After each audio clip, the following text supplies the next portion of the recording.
Athena Strand was a wonderful young lady from South Oklahoma. People remembered her for her enchanting smile and kind heart. She enjoyed assisting others and was always available to her friends. Athena was absolutely adorable. She enjoyed dressing up as a Viking princess who was both beautiful and fierce. She was obsessed with makeup, jewelry, and anything pink and shiny. She also enjoyed playing outside, swimming, and celebrating life, as do most 7-year-olds. And it's heartbreaking that this bundle of joy died in such a gruesome way. Athena's biological parents separated. She was in Texas for a semester with her father, Jacob Strand, and stepmother, Elizabeth, while her mother had full custody. Athena arrived home from school around 4:15 p.m. on November 30, 2022. She was being herself, playing and sauntering around. But then she got into a petty argument with Elizabeth and became extremely frustrated. Her father was not present, and she believed her stepmother was treating her unfairly. This is not an unusual occurrence. When things don't go as planned, kids frequently throw tantrums and act out. At least, that was Elizabeth's reaction when Athena stormed into her room. Elizabeth assumed Athena was cooling off and thought nothing of it. She began preparing dinner and quickly forgot about the argument. Athena typically ate dinner around 6 p.m. Elizabeth waited for her to calm down and come to dinner with her. When she didn't, Elizabeth went in search of her. And there was no sign of the 7-year-old. Elizabeth looked everywhere for the child. She looked around the neighborhood, her relatives, Athena's friends, the construction zone, and so on. After about an hour of searching, she contacted Jacob, who was on a hunting trip with his father, as well as the police. Elizabeth thought Athena ran away because she was upset about the argument, but Jacob didn't think so.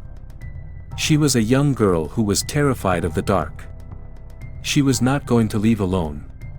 Soon, all eyes turned to Elizabeth, but she was questioned and ruled out as a suspect. They issued an Amber Alert for Athena, and the search for the youngster was underway. The entire neighborhood came together to look for Athena. Over 300 people scoured the woods, homes, and buildings, as well as anywhere else they could think of. Everything from sniffer dogs and horses to thermal imaging and ATVs was used.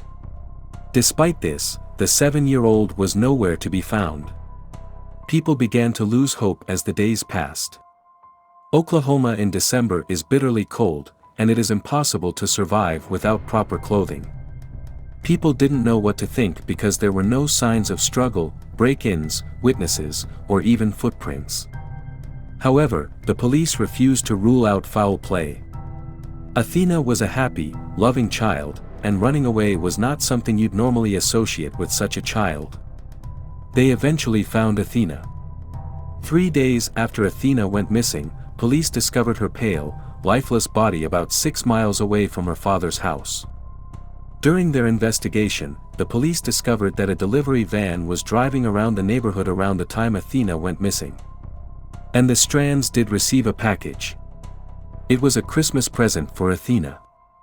Tanner Horner, 31, was identified as the driver after the police contacted the delivery company. Tanner was an independent contractor who delivered packages over the holidays. He appeared to be a normal person with no criminal record. However, he flooded his social media accounts with derogatory comments and photos. So, I suppose that says something. While Tanner was identified as the driver by the police, the primary evidence came from the truck itself. Tanner had picked up Athena using the vehicle's video camera.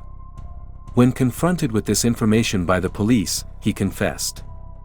Tanner told the cops that he accidentally hit Athena while backing out of the driveway. Even though she wasn't hurt, he freaked out and took her with him. He loaded her into the van and drove away. At first, Athena spoke to him casually. Tanner was not going to hurt her, according to the child. But then something happened, and Athena told him she was going to tell her father about the accident. Tanner was terrified, and he felt compelled to silence her. Permanently. Tanner claimed he attempted to break her neck before strangling her. He then dismembered the body and fled the scene. The autopsy results for Athena have not yet been released, but the analysis would help validate his story.